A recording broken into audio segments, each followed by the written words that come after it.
ওকে ওকে, সবাই চলে যাচ্ছেন কেন?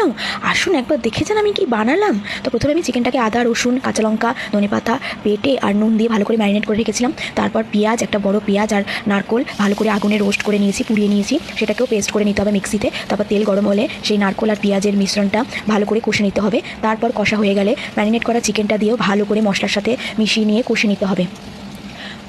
কষানো হয়ে গেলে তার মধ্যে ধনে গুঁড়ো, নুন আর হলুদ গুঁড়ো দিয়ে ভালো করে চিকেনটাকে কষিয়ে নিতে হবে। কষিয়ে নেওয়ার পরে যখন তেল ছেড়ে আসবে, তারপরে আলুগুলো, ভেজে রাখা আলুগুলো, ওগুলো দিয়ে দিতে হবে। দিয়ে ভালো করে নেড়ে চেড়ে নিতে হবে। আলুটা আমি ভাজার সময় 70% মতন ফ্রাই করে নিয়েছিলাম আর সেদ্ধ হয়ে গেছিলো তাতে অল্প। এবার আমি চা পাতার জল করে রেখেছিলাম 1 গ্লাসের মতন, ছোটো একদম চায়ের যে গ্লাস হয় ওই গ্লাসের 1 গ্লাস আমি চা পাতার জল করে রেখেছিলাম, সেটাও দিলাম। দিয়ে ভালো করে নাড়িয়ে চাড়িয়ে নিতে হবে। নিয়ে এবার লো ফ্লেমে আমি এটাকে 5 মিনিট ঢেকে রেখেছিলাম।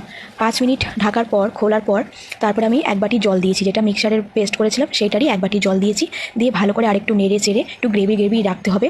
দিয়ে আমি 10 মিনিট লো ফ্লেমে আবার আমি ঢেকে দিয়েছিলাম চিকেনটাকে। কেন, কষাতে কষাতেই তো অনেকটা সেদ্ধ হয়ে যায়, তারপর ম্যারিনেট করা থাকে, তো বেশি আর ঢাকার প্রয়োজন নেই। তারপরে নেড়ে চেড়ে ব্যাস নামিয়ে নেবেন, তৈরি কোকোনাট চিকেন কারি।